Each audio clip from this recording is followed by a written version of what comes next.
Thanks for coming.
What happens when you go forward, you know, so they just take you off, you're arrested, away you go.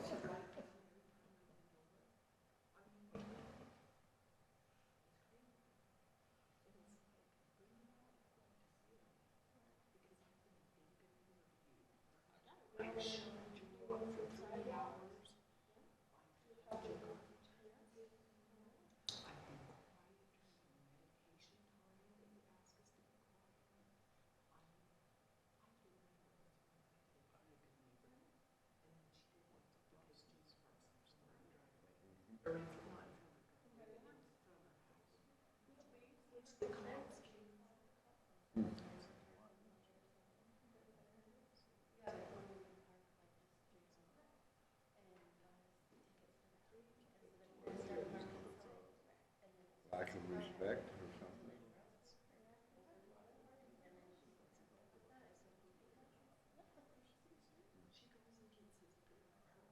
They know what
I'd like to welcome everybody out to the Board of Adjustments.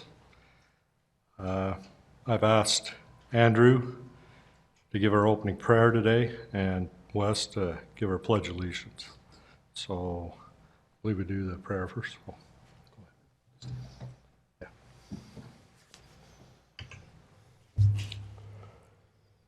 Father in heaven, we're grateful to meet this evening and are grateful for the good people who live in this city and who serve it. We pray that we might discuss the issues at hand with wisdom and come to sound decisions, and pray for these things in the name of Jesus Christ. Amen. Amen. All rise for the Pledge of Allegiance. I pledge allegiance to the flag of the United States of America and to the republic for which it stands, one nation, under God, indivisible, with liberty and justice for all. Thank you.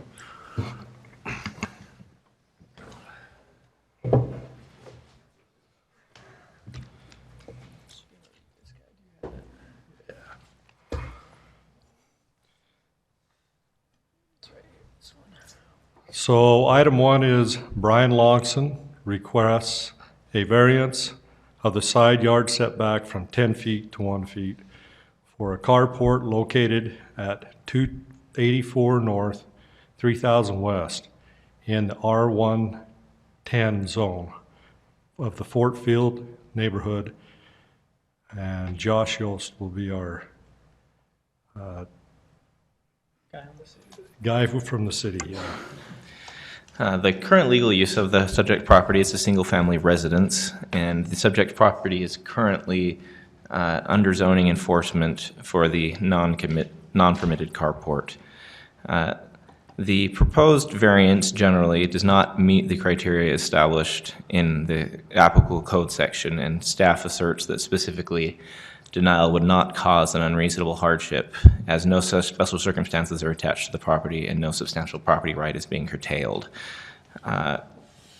Those 5 criteria contained in section 14.05030, subsection 9, essentially establish criteria whereby we determine if a variance should be granted or not. Staff has analyzed these 5 criteria, and with the exception of number 4, the remaining criteria, staff concludes that based on the information provided, the applicant has failed to meet the minimum criteria for approval of the requested variance.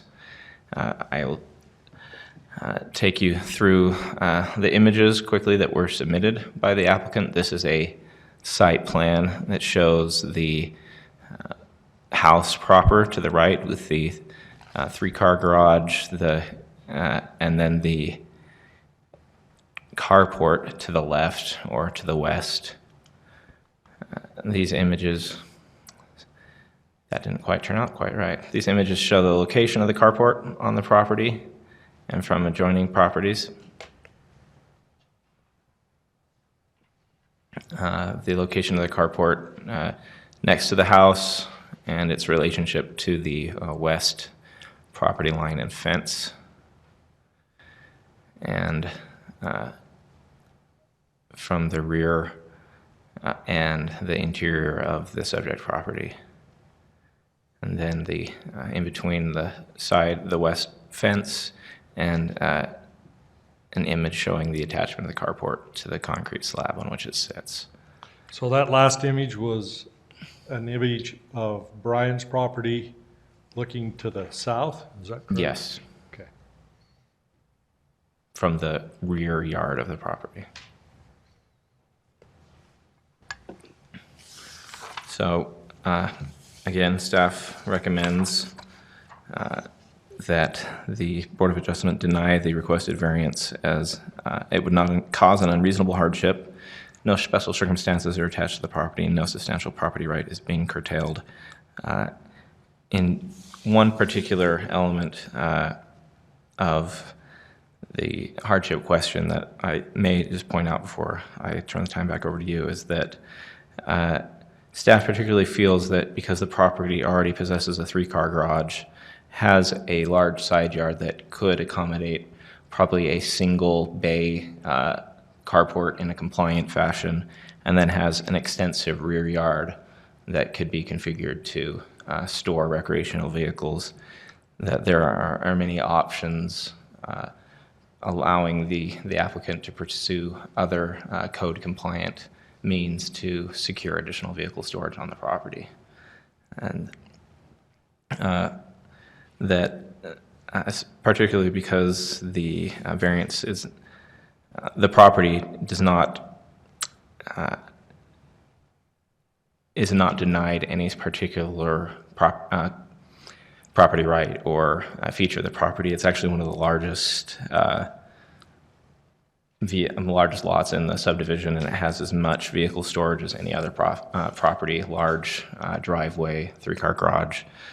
And again, it appears that a standard 10-foot carport located directly adjacent to the house would probably be code compliant in regards to setbacks. So for those reasons, staff recommends denial of the variance. Just a quick follow-up. So you said, from what they submitted, you said everything but number 4 out of the 5? What, can you just clarify what you meant by that? I mean that the only criteria of the 5 that appear to be met would most likely be number 4, as it doesn't appear that this variance would substantially affect the general plan.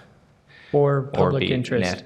Contrary to the broad public interest, although it may be contrary to the interest of immediate adjoining property owners, but not the public interest broadly.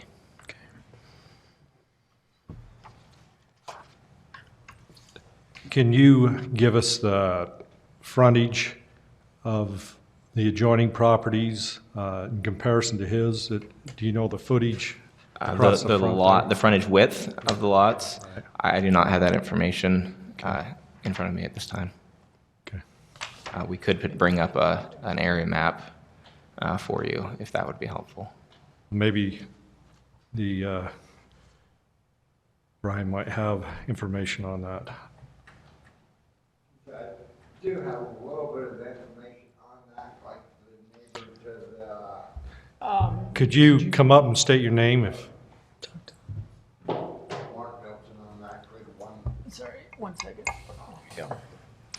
Mark Nelson, I'm actually the one that erected the carport. Now, just to the east, they have a much larger driveway than what Brian has. And to the south, I would say it's about the same. But you don't have the footage? As far as dimensions of the property of the owners next door, no, but. All right, it looks like they're trying to come up with something here, so, thank you. I mean, in the meantime, you could probably, Brian could probably present his case. Yeah. Do any of you have any other questions that you want to bring forth right now? I think that's for now to the staff. Okay. Brian, why don't you come up, state your name and present? Brian Longson, obviously 284 North, 3000 West.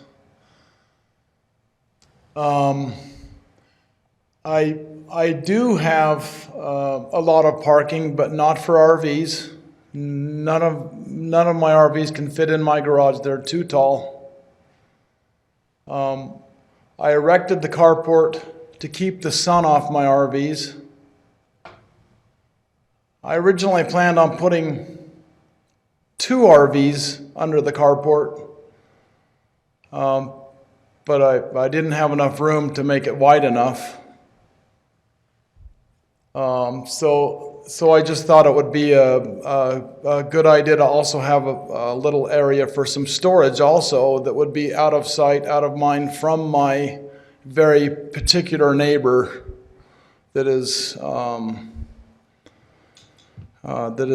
picky about everything we do, from parking in front of her house to like I say, everything, and she's, this neighbor's the one that put in the initial complaint. So I also thought that my neighbor to the west of me would rather look at that than my RVs. And all the stuff I store on my driveway. And I made the additional parking. Originally, I didn't have all the parking that I do now. I poured an extra concrete pad where on the side it used to be trees and bushes. And like I said, I needed some parking for our RVs, and then I also thought it would be nice to have them covered because the sun, deteriorates things so fast. And then our lot is odd shaped. Is the reason it ended up the way it did, in my opinion. And Could you explain that a little bit better? What you well, mean by that? it's wider in the back than it is in the front. Okay. And so I think I'm actually in compliance towards the rear. But like I say, as it came more towards the front, and I don't understand why this variance even exists. What's wrong with being so close to my neighbor's property? I don't understand that. What's the harm? Staff, can you? Erecting an attached structure closer than 10 feet to your side property line is in violation of Provo Code 14.10.080, which establishes a minimum 10-foot side yard setback for houses and structures in this zone that's applied to your property. So a little bit, maybe the reason for that, there could be a number of reasons. One, for the view of the people, it's really close to their lawn or their yard or whatever, but also Provo's not a high-density city, so having buildings right next to each other can also probably provide dangerous, hazardous, different things that are different in a high-density city. And so that's the variance right now. But you're here currently asking for Right. a variance on that or an adjustment on that. And yeah, I think if you want to talk to your points, your 5 points of like why it's like a reasonable hardness, to help us understand a little bit about what you're going through. I mean, I know the staff, they have their view on what things should be, but also just present to us what your hardship is and help us understand why we may consider providing that variance. Well, the hardship to me would be, if I slid it further into my backyard, I've got to pour another concrete pad. And do you know how much did it cost to do the concrete pad on the side? I'm into the concrete pad roughly about $5,000. Okay. But then also I would lose a lot of my backyard. I've got sprinkling system that I've already redone to put the carport where it is and the concrete pad where it is. So then I'm going to lose a lot of backyard. I've got a lot of grandchildren that come over quite often and play in our backyard. Like I say, just redoing that sprinkling system would be quite a feat in my opinion. And then another concrete pad, and I understand the code, but I in my particular position, I don't understand what harm it's doing. Maybe you can talk a little bit to what so the neighbor that is obviously complaining on it, Have you talked to this person at all about it? Did they say anything? Like, obviously, you know it's that person. So, was there a conversation? What was the sentiment behind that? So I have knocked on their door at least a half a dozen times, and they have never answered the door. Okay. I started knocking on the door when I was going to have a cement pump truck come in to pump the concrete to the location I needed it, because it was, too far for wheelbarrowing and what have you. When they poured the concrete pad, they put a stake, to hold the cement in place, and it went through one of my neighbor's sprinkling lines that apparently is on my property. I don't know why. And so when they first turned on their sprinklers the first time of the year, anyways, long story short, I tried knocking on the door that day when I realized that we had messed up. Okay. Or that, the company I had hired had messed up. They didn't answer the door. So then I hired a company to fix their sprinkler. They didn't go after, come and say, hey, the sprinkler's broken, what's going on, and blame you or anything? I have never, ever been able to get a hold of our neighbor, except for the notes she's placed on my grandson's car when she didn't want him to park there. It's the only communication I have ever had with him. Okay, and according to this picture, it looks like, is this up to date? Do you know? Is this all fields like this? Yes. Anybody live back here in this area or anything? No. No. So this is the only person that might be affected by the view of this. That's correct. And in my opinion, anyways, the view of that carport is better than the view of my RVs. Yeah. Okay. Do you have anything else you'd like to add? I've heard you guys talking about I don't qualify for the 5. What are the 5? Hardnesses. You actually responded to it, or whoever submitted the that the was me. request.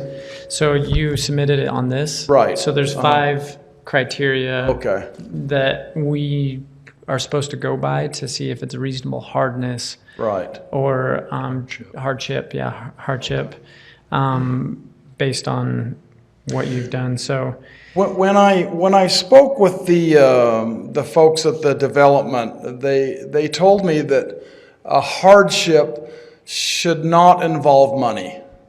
So I tried not to mention anything about money in any of that. Mm-hmm. But I would say that would be my biggest hardship, would be the cost of relocating it. At that point, I probably would have to move my fence. I've got a couple. Don't forget about your trees you'd lose too. Well, that's right. So we would lose yard. We would lose several mature trees that we planted when we bought the home roughly 5 or 6 years ago. And then if I've got to mess with that fence, I've got a couple dogs that I'm afraid might end up getting loose during the whole process. So that would cause some problems also with the neighbors, in my opinion. And that's. okay. So to move that structure, is it tied to your house? It is not tied to my house. We did put a brace that goes, from the carport over to the home. I thought it'd just be an extra added for, we get some pretty high winds down there in West Provo, and I just thought it'd be more stability, so that it didn't blow away. Yeah. I have bolted it to the concrete I had the choice of getting stakes that would go through, into dirt versus concrete, and those winds in West Provo just get so strong. I just thought that'd be a bad idea. Yeah. We've seen trampolines flying. I've had at other locations, I've had cottonwoods blown down that were probably 100 years old. Very set.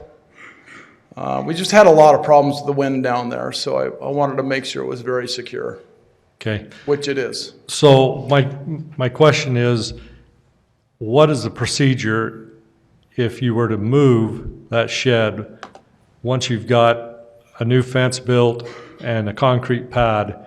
What's the procedure for moving the structure? Short of tearing it down, putting it back up, there's nothing. That's it. And that's quite a feat all by itself. Okay. It's not exactly short. Yeah, it So a took lot us- of time. It took us a lot of time to put it up for sure. I bet you I had one particular day I'm sure I had at least half a dozen friends down Sure. helping us put it up. So State your name, Yeah, please. State your name. Tammy Longson, and where the fence Could is, you, just for recording purposes? yes, yeah. where the fence is, and she's lined with all the trees. If you can go back to the pictures of our motor home, back again. One more, okay, see all these trees? They have did so much damage. On her side, they did so much damage to our trailers. All of her leaves come over. It took me 2 garbage cans full to clean up her leaves from all her trees on that side. The carport blocks it and kind of puts it back over on her side, which I like. We did nothing but be good to that lady. I would spend 3 hours in the wintertime scraping her walks and everything. There was never no problem until my grandson started parking in front of her house. We're at the end of the cul-de-sac, and here's just this little spot between her driveway and our driveway. And he would park there, but he's a teenager, so he would be, in late and up early gone, and she complained. She started putting grass on our cars out there. She started going and putting her hose inside his sunroof, filling his car full of water. I've been in on our side. She has totally sprayed me in my vehicle while I was waiting for my husband that was next to the fence. She's did nothing but complain about our lights hitting her in her house. So that is blocking all the lights from her house. We did it actually to help her as much as it helped us, because she complains about everything, about everyone's house in the whole neighborhood. She didn't complain about it until the cops told her, they can park there. It's the city street. It's a public parking. I certainly don't doubt that your intentions were very good.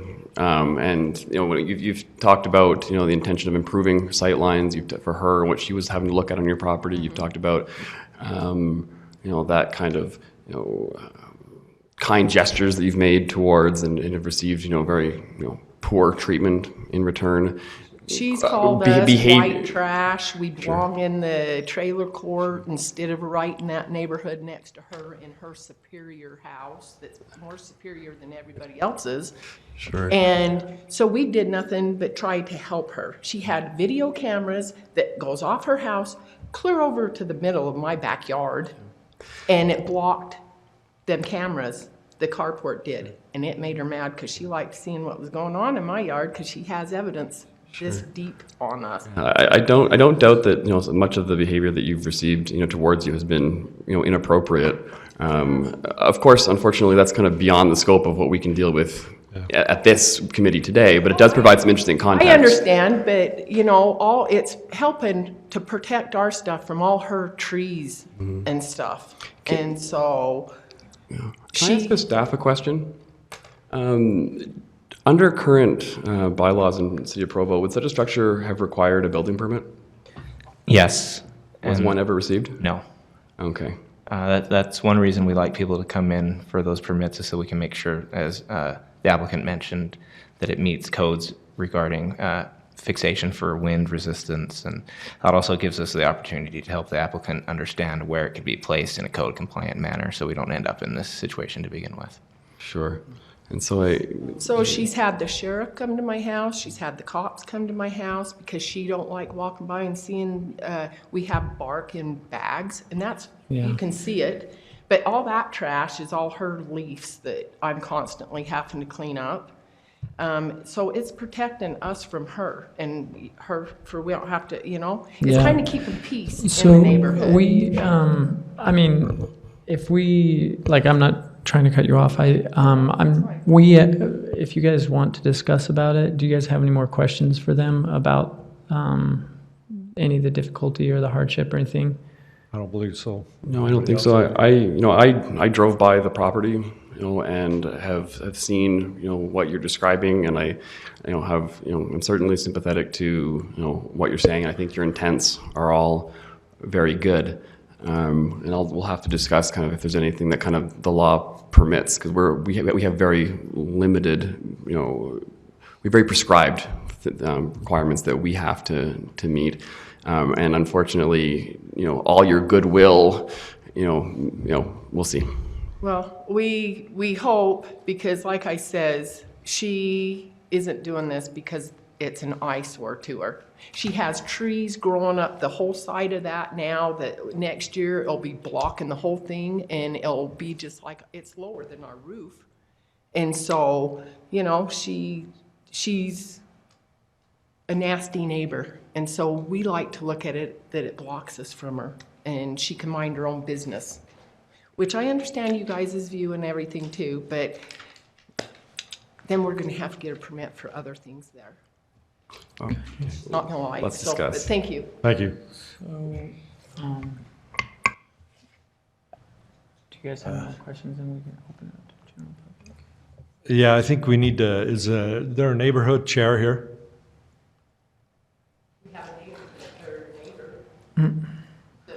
Well, so basically the standard is we ask for a we don't have neighbor any more questions, so you can sit down unless we have more questions for you, and then if there's unless you have more you want to share, and we'll give you a couple more minutes, but then we open it up for the general public to add a comment, and we limit that to 2 minutes per comment, and then we can go from there. Sorry. I just wanted to comment that, it was my bad that I guess I should have checked to see if I needed a permit. I did check with Provo City to find out if I needed a permit to build a fence. And when they told me no, I thought, well, anyways, I figured that, what harm would a carport be? So obviously, they have told me that if the variance is granted, that I would have to get a permit, which obviously is no problem. But that's it. Certainly don't question your good intent in the matter. Thank you. Thank you. So we don't have a neighborhood chair here. Is there neighbors that would like to stand up and speak? Please state your name. Yeah. My name is Nikki Hansen, and I own the other home that is in the cul-de-sac on the west side of the Longsons' home. The carport is approximately 150 feet from my front door, just about as close as it is to the house to the west of us, just because of the way the cul-de-sac is built and the way that the angles of our homes are. It's not a distraction whatsoever for me personally to have the shed where it's located. It's mostly covered up by the landscaping at the neighbor's house, so it becomes not an issue. My question maybe for the city So is... this. That is my home right there. Yeah, my question maybe for the city is, the neighbor that did make the complaint has a detached garage that was built on her property right there. It's about 3 feet from the fence line. I don't know if that's in compliance or if that's considered side setback, or is that supposed to be 10 feet from the fence line as well? That's considered a detached structure, which is permitted to encroach up to 3 feet away from the property line. From the rear of the property line or the side? Both. Both. So either one? Yes. Okay. Yeah, the carport's been there for quite some time, and it's never been an issue for anybody else in the neighborhood until the neighbor became upset that the grandson was parking next door, and then it became a complaint about everything. So that's what I'll have to say. As far as I'm concerned, where my house is, in my view, there's nothing being obstructed whatsoever, because it's mostly covered with her landscaping. Okay, Great, thank you. thank you. Is there anyone else? May I speak again? I'd like to say something. My name is Casey Hundley. If that carport wasn't there, because there's no way that he's going to take out his yard or his mature trees that would be directly behind it, it would leave it a very unsightly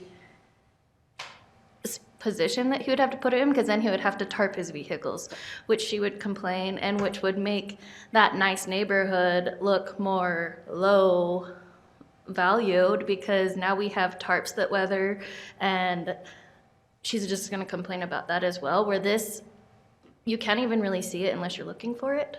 And how everybody has mentioned that this picture is a little out of date because there is so much landscaping now.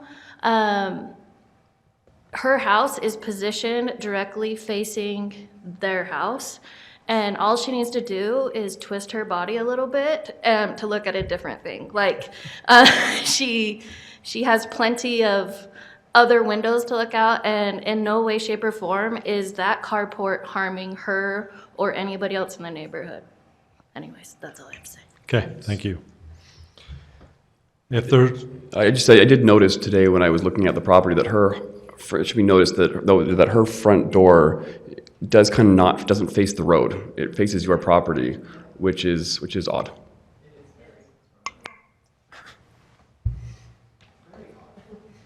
I have one more question with you about, you're talking about, State your name, please. I'm sorry, Mark Milton. You're saying on her garage, it can be within 3 feet if it's a detached structure? Well, this is, short of that little brace, a detached structure. It is not attached to the house, this carport. Let me clarify, based on Provo City Code and Building Code, anything within 6 feet of a straight line in any direction is considered attached. There must be 6 feet. So that has to be 6 feet clearance between the house to be considered a non-attached structure. Correct. Okay, and on that same note with the building permit, is when we went to DreamWorks Carport and purchased this prefabbed carport, they said as long as it was detached, we were okay without the permit.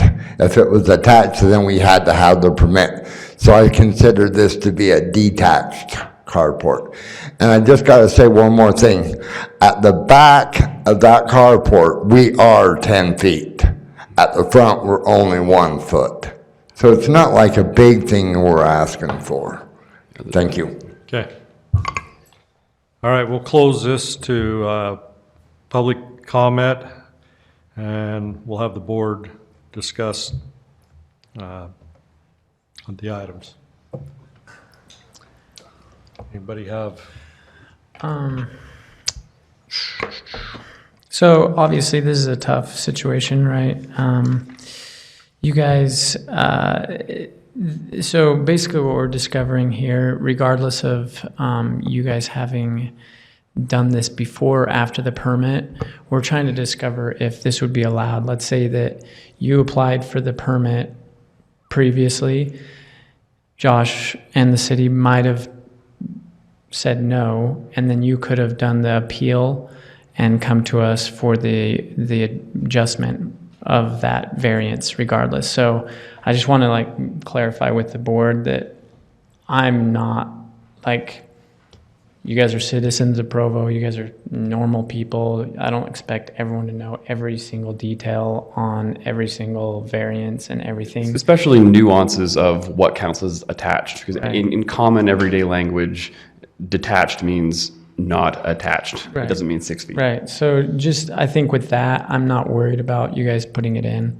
And I think then, since, in my opinion, I don't know about you guys, that's kind of like a non-issue for me when you guys put it in. You guys are here. That's better than most citizens of Provo, right? Like, you guys are here, you're trying to figure it out, you're trying to make things right.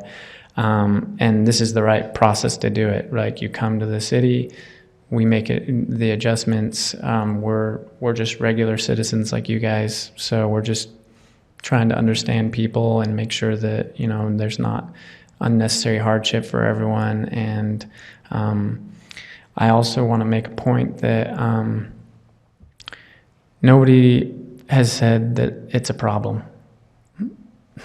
Like, if this person wanted to come and talk about it, maybe there'd be a different case, but she's not here, or he's not here, or whoever lives there, nobody's commented and said that it's a problem for them.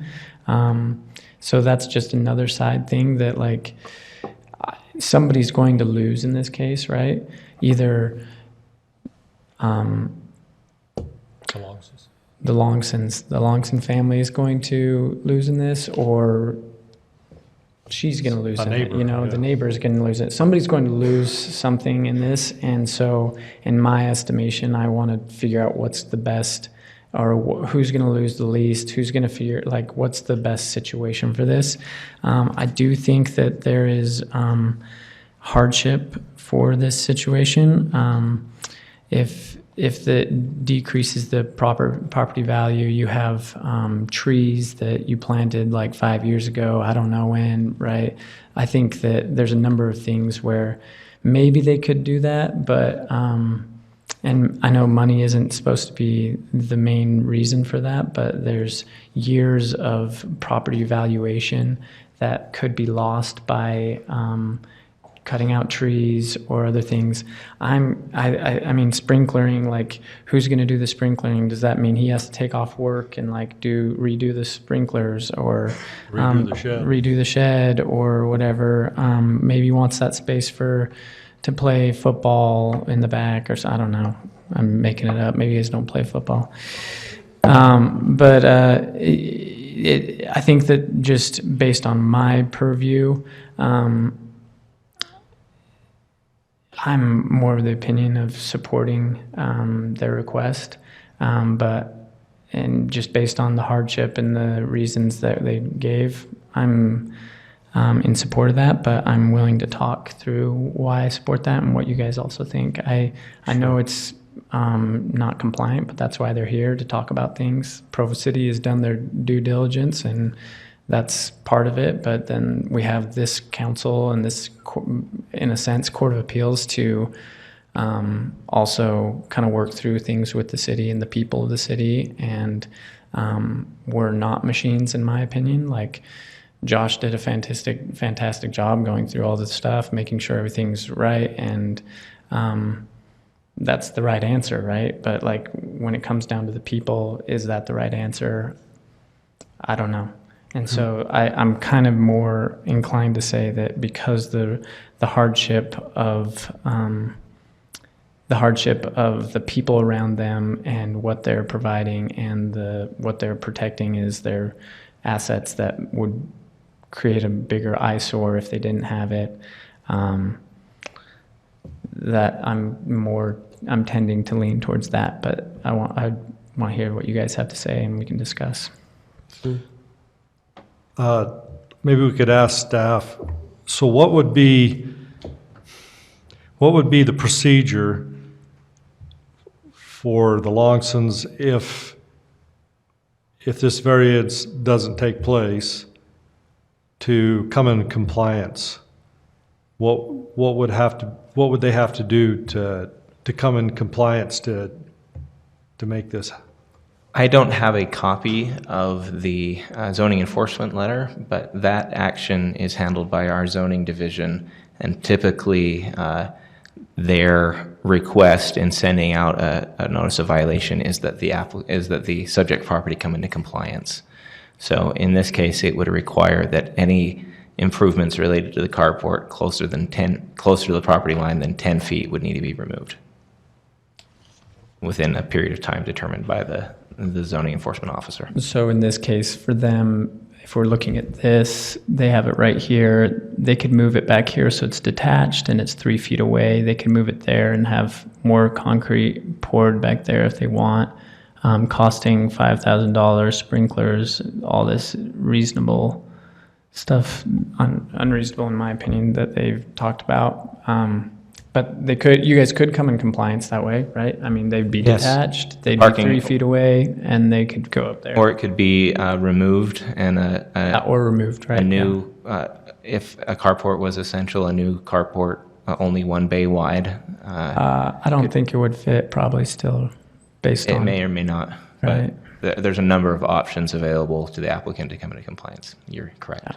My question is, we've spoken quite a bit about kind of this reasonableness component. And I think the human case has been made. I think the aesthetic case and the intent has all been made very well. What I really question is, given how strictly prescribed all of these criteria are, maybe this is a question for staff, my understanding is that all 5 of these criteria have to be met and not simply the hardship. Are we able to grant a variance purely on our interpretation of hardship, or do all 5 criteria need to be met? Yes, we can. Yes.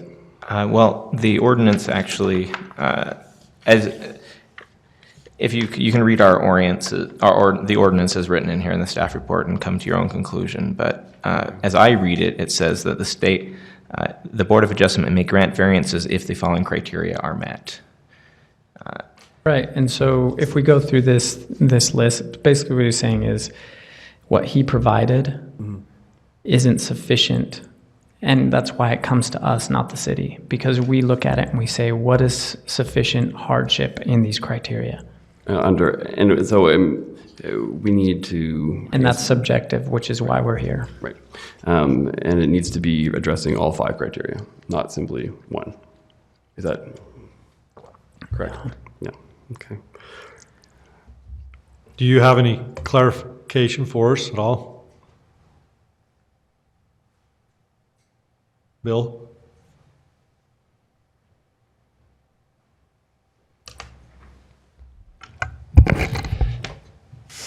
Yes, it's true that the criteria can certainly be subjective, and that's the point of the Board of Adjustment. But the law does state that hardship has got to be related to the property, the parcel itself, not to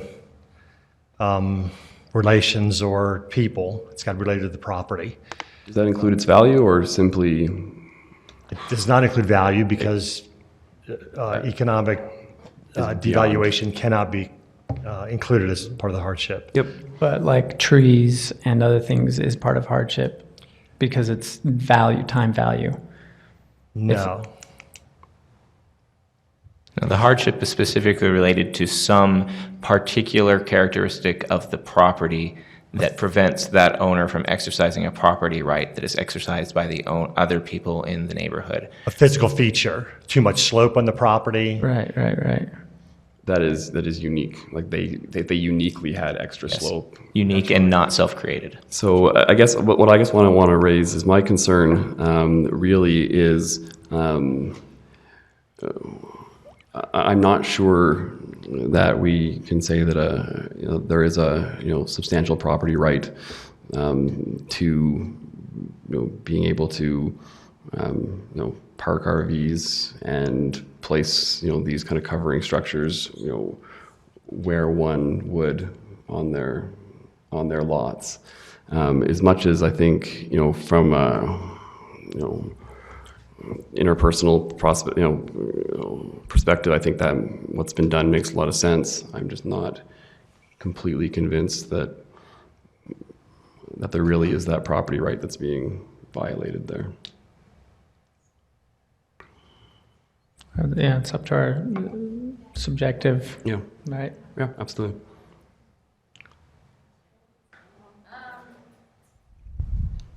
We've been closed to public comment, I'm sorry. We are allowed to open it back up if we want. If we've done it before. Would you like to open it back up?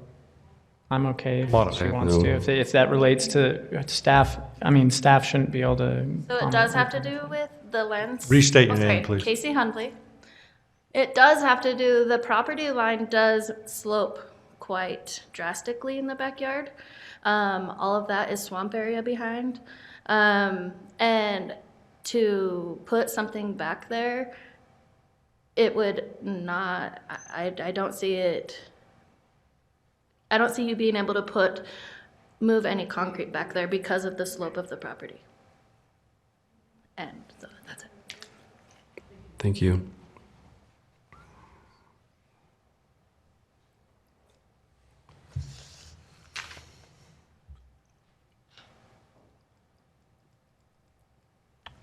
Any other comment?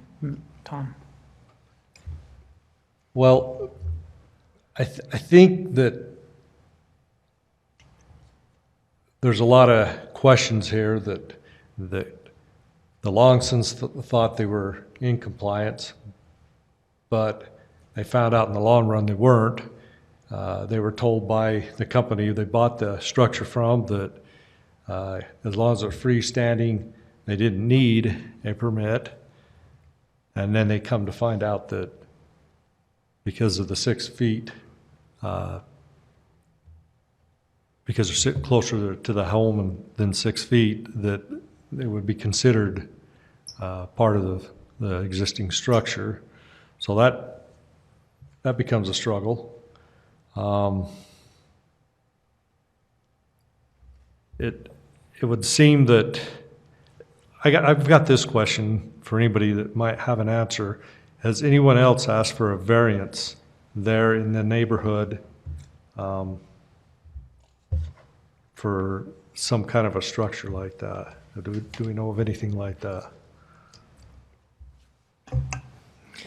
I did not search our case file history to assess the occurrence of any other variances in the neighborhood, no. Is a grading map available? We can turn on contour lines, yes. Please do. Thank you. Also back out enough so we can see more of the subdivision. Yeah, can you back up?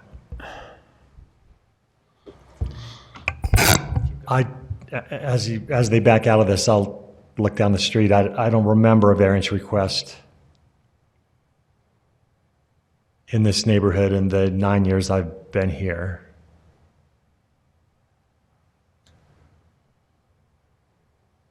But we did not do a search on that.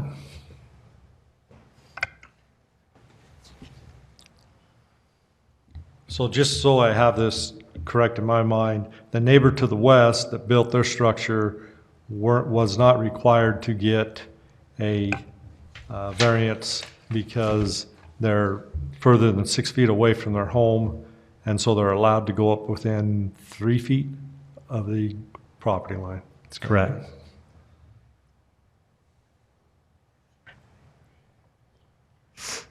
Is there any way, I don't know, is it Mark? Mark, is there any way that that structure can be adjusted so it's 10 feet? Negative. Only way you're going to be able to redo that structure is just take it down and sell it and then have to purchase a whole nother one. It's no way of modifying it to make it fit in compliance. And I'm not positive, but I'm pretty sure their shed, their garage right there, is closer than 3 feet to the fence. Well, the tough thing is that we're not here for them. Okay. That's a different subject altogether, right? But thanks for answering that question. So do we have a motion, or do we have more things to discuss here?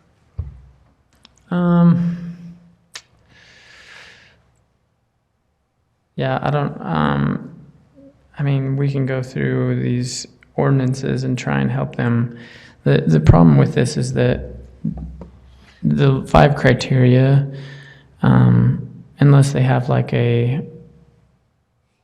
some third-party consultant telling them exactly how to respond to these, they won't know how to have a reasonable hardness, right? So like if they said, well, I planted a tree right there for my son's first birthday and we named the tree Johnny, it would be reasonable hardness for us to destroy that tree,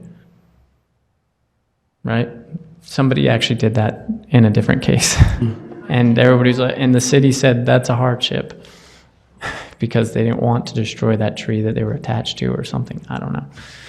But I think you were, I don't know if you remember, it was last year. But the thing is that it's tough because we don't have enough information currently to know how to respond to these in the right way, right? Like, is the slope hard for parking, or were you doing concrete? Is the slope too much? We don't know that right now. And so finding out what a reasonable hardness is hard to see when, like, maybe the city's right that they don't all fit perfectly with what you responded. Like, oh, well, it's an eyesore. Well, that's not a hardship or a hardship for the situation, right? But you didn't know that. And so it's kind of hard to make the right direction on this, and we can potentially continue it and talk more about it and later and maybe get more information. But I don't know. Those are some of my thoughts. I don't know. Josh is not happy about that, but The staff is fine with whatever decision the Board of Adjustment makes. The staff has, we've presented what we believe the evidence is. The board can make whatever decision that the board would like to make. yeah. Sir, if you believe that there's a zoning violation on that structure, I'd be happy to send zoning out on Monday to see if it's close to the 3 feet, and if it is, we'll cite it. I kind of side with Wes here as far as I don't believe we have enough information to make the right decision here. There's a number of things that are in question, you know.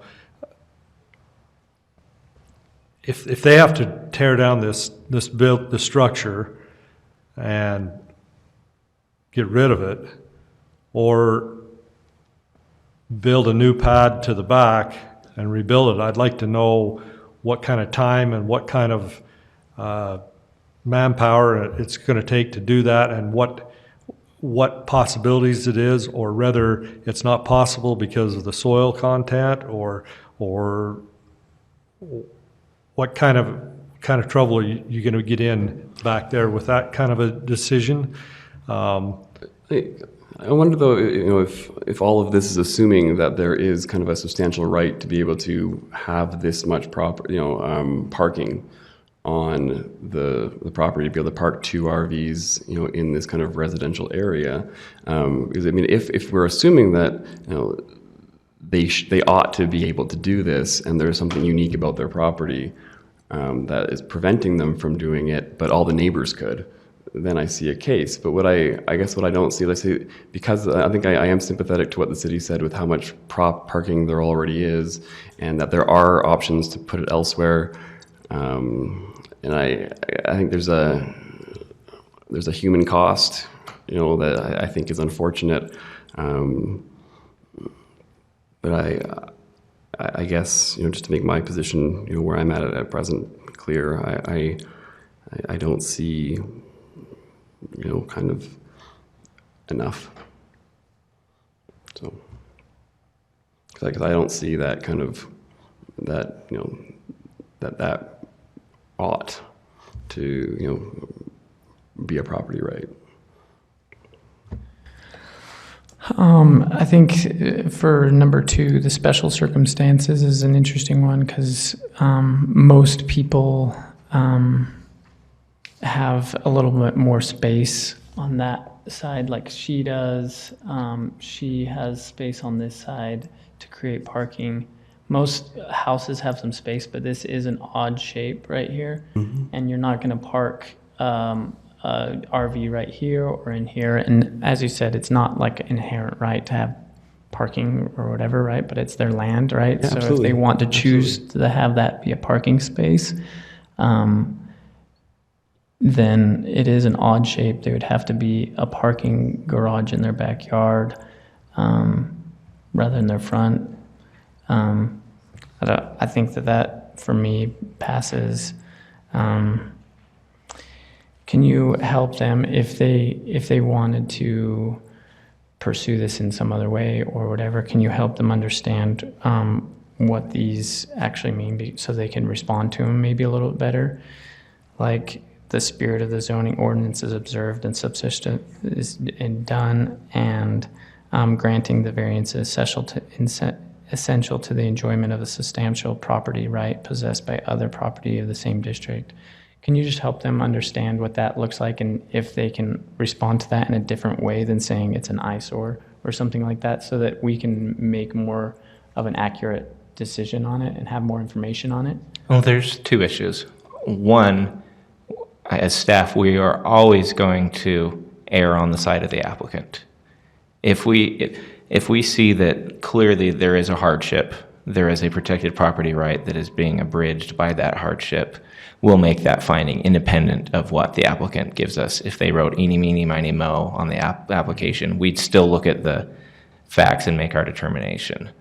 But second, we are always willing to help an applicant understand the process or the requirements more fully. But again, we're always going to look at it through our professional expertise and determine whether there is merit there to meet the criteria. It's our obligation to err on the side of the applicant, and the credit or our assumptions should always go their way. So that's what we've done in this case, is analyze, not discredit or fail to give credit to the applicant based on the sufficiency or insufficiency of their responses to the questions.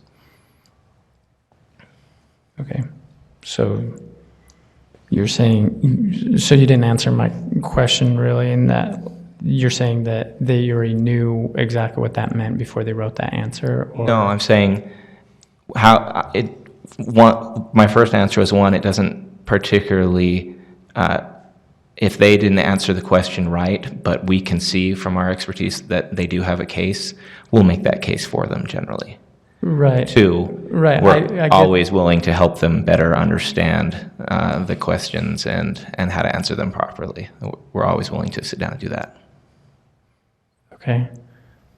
Yeah, so basically you're saying that you know their hardships better than they might. That's why they have this application, right? No, I'm saying that hardship... I'm just trying to help their cause a little bit. It's just as Bill said, hardship is a character, as hardship is defined in the law. It's not how hard it is for them or whether it causes them travail and suffering, even though we'd like to avoid that.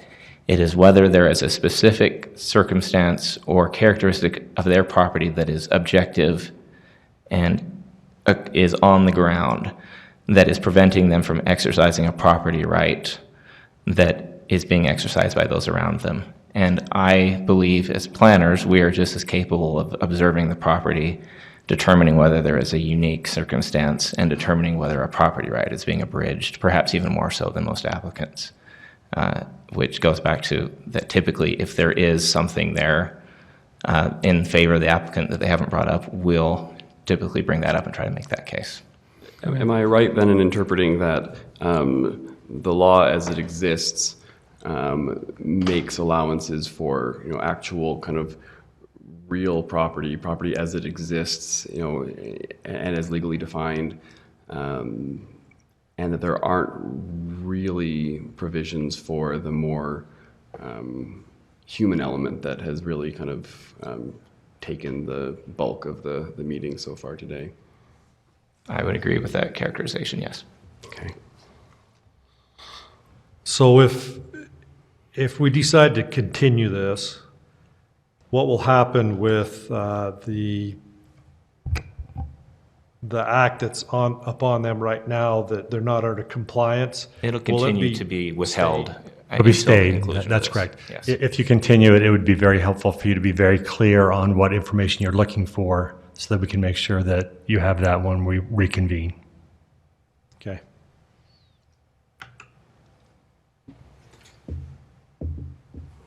I mean, I think the things that I would like more knowledge on is I know Bill said that there's nothing in that area that he's seen that has been any variances on carports. We can research that. Yeah, so maybe that's something that we might look into, see if there's any precedent for that. There's also just, I think, understanding, like, they talked about the slope.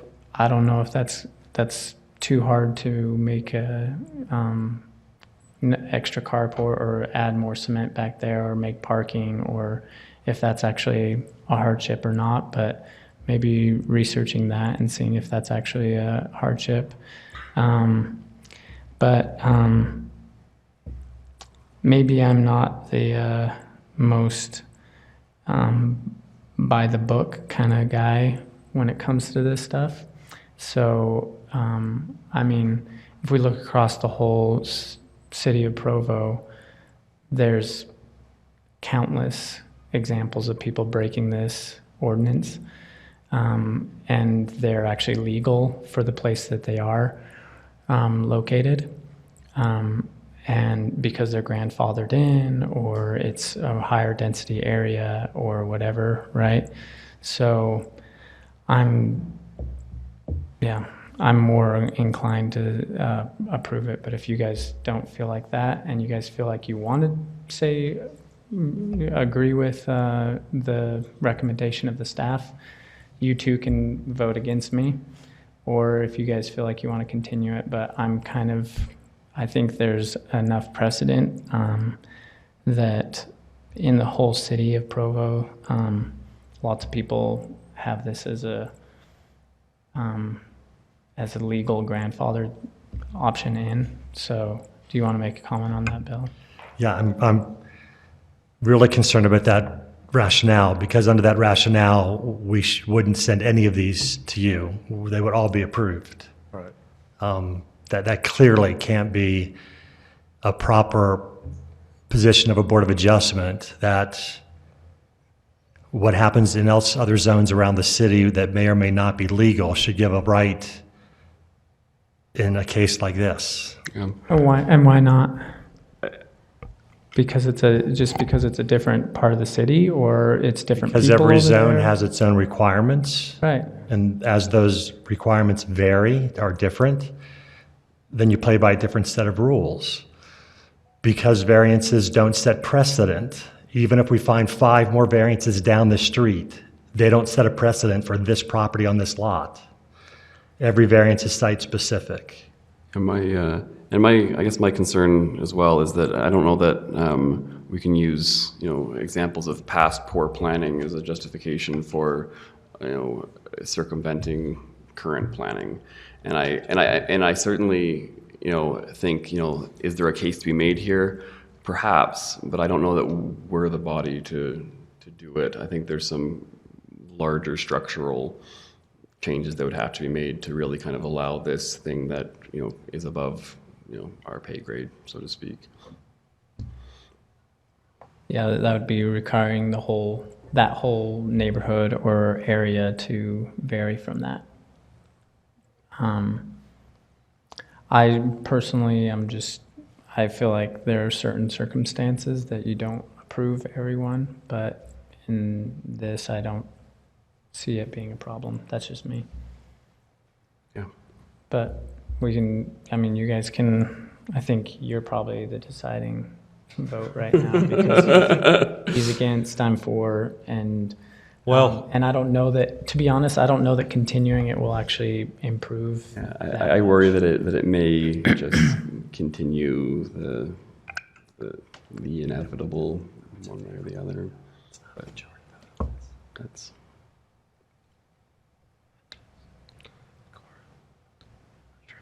No pressure. Do you have something to say, Bill?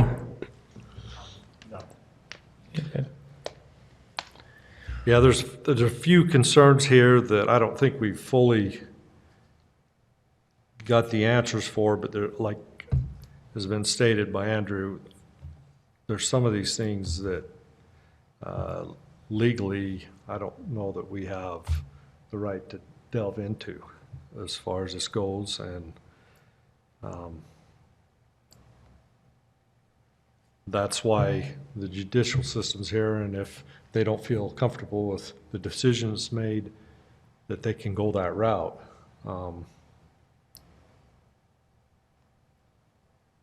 Yeah.